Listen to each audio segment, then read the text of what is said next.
सिरसा से खबर जो हमने आपको बताया, कई इलाकों में मिसाइल के टुकड़े गिरे हैं। सरस्वती कॉलोनी के पास मिसाइल का मलबा गिरा है। क्या इससे कोई डैमेज हुआ है? क्योंकि जो रिहायशी इलाका है वहां पर भी मिसाइल का मलबा गिरा है। ये देखिए, ये वीडियो भी आपके सामने। फतेह 2 मिसाइल पाकिस्तान की तरफ से भारत के अंदर काफी अंदर घुस के हमला करने की कोशिश की गई। इस मिसाइल की रेंज की बात करें 400 किलोमीटर तक मार करने की इसकी क्षमता है। और ये देखिए आप सरस्वती कॉलोनी के पास और इसके अलावा सिरसा में कई ऐसे इलाके हैं जहां पर मिसाइल के डेब्रीज, जहां पर मिसाइल का जो मलबा है वो आकर गिरा है। लेकिन सवाल यह है, क्योंकि अभी तक जो वीडियो सामने आ रहे हैं उसमें हम देख पा रहे हैं कि जो खुला इलाका है, जो खेत वाला इलाका है, वहां पर ये मिसाइल के टुकड़े नजर आ रहे हैं और आसपास के लोग भी। लेकिन एक बार फिर से ये भी अपील करना चाहेंगे, जो लोग इस मिसाइल के टुकड़े के आसपास या मलबे के आसपास है, अभी फिलहाल पूरी सावधानी बरतना जरूरी है, क्योंकि मिसाइल का टुकड़ा एक्सप्लोसिव हो सकता है, कोई हादसा भी हो सकता है। ऐसे में जो वहां पर लोकल एडमिनिस्ट्रेशन है उसके लिए भी बहुत जरूरी है कि वो यहां पर पूरी सतर्कता बरते। जितेंद्र शर्मा इस वक्त हमारे साथ जुड़े। जितेंद्र, क्या खबर है? क्योंकि एक रिहायशी कॉलोनी, वहां पर भी मिसाइल का मलबा गिरा है। जी बिल्कुल, देखिए हम उसी लार्सन कॉलोनी के अंदर मौजूद है जहां पर ये मिसाइल का मलबा गिरा और तस्वीरें दिखाना चाहूँगा। ये घर है और इसी घर के ठीक यहाँ पर ये देखिए ये मलबा यहाँ पर गिरा और उसके बाद घर को थोड़ा बहुत नुकसान यहाँ पर देखने को मिला। सुबह का वक्त था, तकरीबन 6 बजे का, जिस वक्त लोग आराम से सो रहे थे और अचानक से काफ़ी तेज आवाज़ लोगों की तरफ से यहाँ पर सुनी गई और उसके बाद स्थिति आप देख सकते हैं। हालांकि पुलिस कुछ देर पहले मौके पर पहुंची और जो मलबा था उसको यहाँ से ले जा चुकी है और भीड़ काफ़ी यहाँ पर लोगों की लगी हुई है। और साथ ही जो लोग उस वक्त घरों के अंदर सो रहे थे, हालांकि वो पूरे तरीके से यहाँ पर सुरक्षित हैं। लेकिन एक बार मैं आपको दिखाना चाहूँगा। सर, आप यहीं के रहने वाले हैं? हाँ सर, हुआ क्या था सुबह 5:40 को जो ही ब्लास्ट हुआ, तो उसके बाद एक को गिर गया। ये वो यहाँ मुझे पता नहीं क्या है, वो एक शल इधर गिरा था, उस तरह एक यहाँ गिरा था। जो ही हम बाहर आए तो हम घबरा गया, क्या हुआ है, तो उधर कुछ हुआ, डैमेज हुआ है वहाँ पर। तो मैंने पुलिस को कॉल किया, यहाँ ऐसे हुआ है, तो वो आए, उन्होंने वो कलेक्ट किए और चले गए। आवाज़ काफ़ी तेज थी? आवाज़ पहले हुई थी, उसके बाद जो यही यहाँ पर भी आवाज़ हुई, वो शुक्र अल्लाह का था, हम बच के मकान पे नहीं गिर गया वो अल्लाह का शुक्र है। उस वक्त घर में कितने लोग थे? और को 10-12 लोग हैं, तकरीबन बच्चे समेत 10-12 लोग थे। हम सोए हुए थे तो यहीं ब्लास्ट हुआ, हम उठ गए। तो कुछ पता चल पाया किस तरीके का था, क्या देखने में कैसा? आई डोंट नो, मुझे पता नहीं है वो क्या था। तो बिल्कुल देखिए, घर के जो लोग थे वो उस वक्त सोए हुए थे जिस वक्त आसमान में अचानक से उस मिसाइल को गिराया गया और उसके बाद कुछ बिल्कुल। और देखिए ये दर्शकों को बता दें यहाँ पर, क्योंकि आज 2 जगह एक साथ मिसाइल से हमला किया गया, एक तरफ श्रीनगर और दूसरी तरफ सिरसा। कंटिन्यू करिए जितेंद्र, क्योंकि जो श्रीनगर में हमला किया गया मिसाइल से उसकी आप तस्वीरें दिखा रहे हैं। कंटिन्यू करिए आप।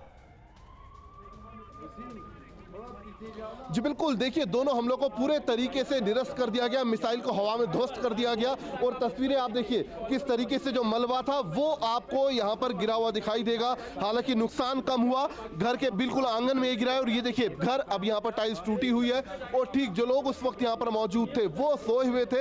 हालांकि किसी को कोई भी जानी नुकसान नहीं हुआ, लेकिन इतना जरूर है कि मिसाइल को हवा में सुबह तकरीबन 5:40 का वक्त यहाँ के जो लोग हैं उनकी तरफ से बताया जा रहा है, जिस वक्त इस मिसाइल को हवा में ध्वस्त किया गया।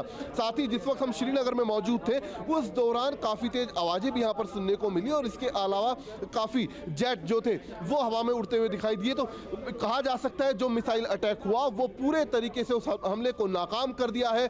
और इसके अलावा जो कल श्रीनगर में देखा गया जिस तरीके से ड्रोन हमला हुआ, उसको भी पूरे तरीके से ड्रोन हमले को भी भारतीय सेना या फिर भारतीय सेना का जो एंटी ड्रोन सिस्टम है उसकी तरफ से हवा में ही ध्वस्त कर दिया गया था। जी, एक बात तो साफ दिखाई दे रही है कि जम्मू कश्मीर बड़े पैमाने पर निशाने पर है पाकिस्तान के और हर तरीके से कोशिश की जा रही है यहां ज्यादा से ज्यादा नुकसान पहुंचाने की। जो आम लोग, अगर थोड़ा आप उनसे और बातचीत कर पाए इस घटना को लेकर, जो उन्होंने आवाज सुनी, जो धमाका सुना।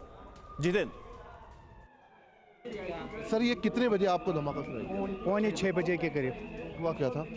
कुछ धमाका जैसा हुआ, हम सो रहे थे, कुछ धमाका जैसा हो गया तो फिर हम इधर आ गए। कुछ पड़ा था नीचे, वो पता नहीं क्या था, वो शल जैसा ही था, कुछ ऐसा ही। अच्छा जी, तो फिर पुलिस कुछ को फ़ोन किया, उन्होंने लिया। उसे बताया पुलिस ने किस तरीके का है, क्या मिसाइल का मलबा है या कुछ? नहीं, कुछ नहीं बताया। वो आ गए और उन्होंने ले जाया। उन्होंने ले गए वो, पता नहीं उन्होंने तो किसी को कोई नुकसान तो नहीं है ना, कोई नुकसान कुछ नहीं, थोड़ा सा इधर ही हो गया ये बस, नुकसान नहीं और बाकी कुछ और भी जगहों पर ये गिरा है मलबा इस तरीके से? पता नहीं पता नहीं पता नहीं फिलहाल तो ऑन स्पॉट यहीं पे हैं हम सुबह बहुत डर गए थे, पता नहीं हमारे मकान पे ही मत गिर गया, बारी थी कि हम बहुत डर गए थे, सारे बच्चे ऊपर उठ गए। अजय हमारे मकान पे ही जैसे बम गिरा था, बस ऐसा ही हो गया था सर, बहुत जोर से की आवाज़ थी सर। तो बिल्कुल देखिए आवाज बहुत तेज थी और देखिए ये जो आप स्थिति इस वक्त आप घर के अंदर देखेंगे ये साफ तौर पर ये बयां करती है किस तरीके से जो मिसाइल अटैक पाकिस्तान की तरफ से किया गया श्रीनगर पर वो पूरे तरीके से ठीक है जितेंद्र, बिल्कुल इसी से समझिए बिल्कुल यहाँ पर लोगों ने बताया कि किस तरीके से धमाका हुआ, तो उसकी आवाज सुनी। एक बार सिरसा चलते हैं जहां पर देखिए मिसाइल का मलबा मिला है और वहां पर उसे भी रिकवर किया गया है। मोहित हमारे साथ इस वक्त जुड़े। मोहित, और क्या जानकारी मिल पा रही है इस मलबे को लेकर मिसाइल के?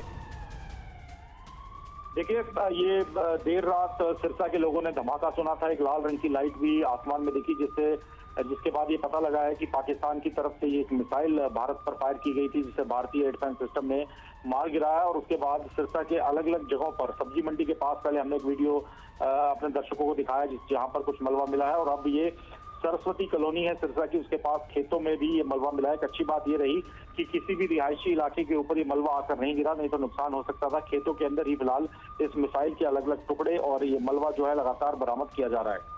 जी बिल्कुल, और ये तस्वीरें भी हम देख पा रहे हैं। और देखिए मोहित, खबर ये भी है कि कई अलग अलग जगह पर ये मिसाइल के जो टुकड़े गिरे हैं और उसमें से एक सरस्वती कॉलोनी नाम बताया जा रहा है, रिहायशी इलाका है, उसके ठीक बगल में आकर मलबा गिरा। इसको लेकर क्या अपडेट है आपके पास?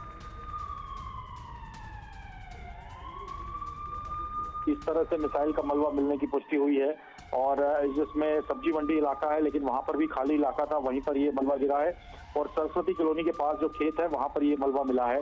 तो एक अच्छी बात ये रही कि आसपास मोहित, क्या कोई जनहानि हुई है? किसी को कुछ नुकसान, कोई कैजुअलिटीज, कुछ ऐसी खबर है? नहीं जी, देखिए नहीं, अभी तक ऐसी कोई सूचना नहीं है, लेकिन लगातार वहां से रिपोर्ट सामने आ रही हैं और जैसे जैसे स्थानीय लोगों को ये मलबा दिखाई दे रहा है तो स्थानीय लोग पुलिस को इन्फॉर्म कर रहे हैं। ठीक है मोहित, नजर आप बनाए रखें। हमारे साथ तमाम डिफेंस एक्सपर्ट्स भी जुड़े हुए हैं। जीवन पुरोहित सर हमारे साथ इस वक्त जुड़े हुए हैं। पुरोहित सर, हम आपसे समझना चाहेंगे आखिर पाकिस्तान कौन सी स्ट्रैटेजी अभी यूज कर रहा है, क्योंकि हम ये देख रहे हैं कि मिसाइल हो, ड्रोन हो, फाइटर एयरक्राफ्ट हो, हैवी आर्टिलरी हो, इन सब का इस्तेमाल अलग अलग इलाकों में कर रहे हैं। तो कोई स्ट्रैटेजी या पैटर्न आप देख पा रहे हैं कि किन इलाकों में किस तरह का वेपन इस्तेमाल कर रहा है, या फिर ये कॉमन स्ट्रैटेजी दिखाई दे रही है जम्मू कश्मीर से लेकर राजस्थान और पंजाब के बॉर्डर इलाकों?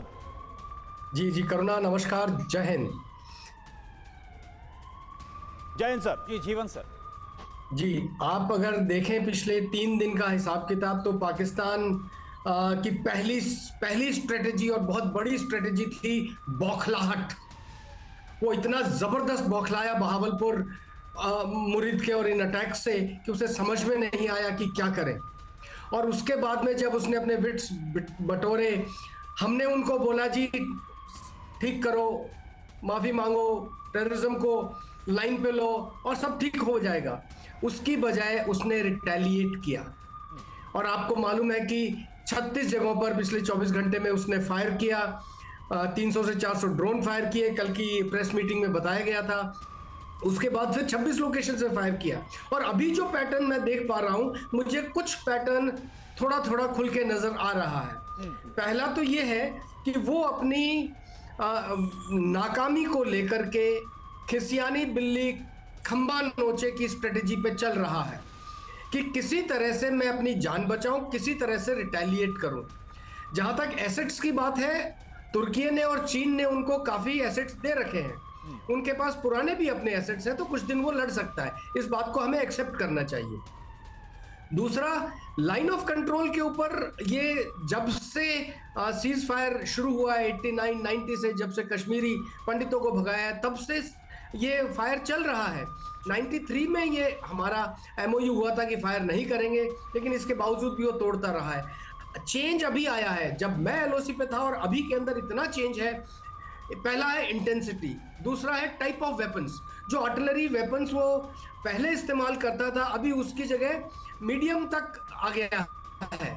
अब मीडियम गन्स को अगर फायर करेगा तो नुकसान होगा, तो ये एलओसी के ऊपर फायर की इंटेंसिटी बढ़ गई है, नंबर ऑफ लोकेशंस बढ़ गए हैं,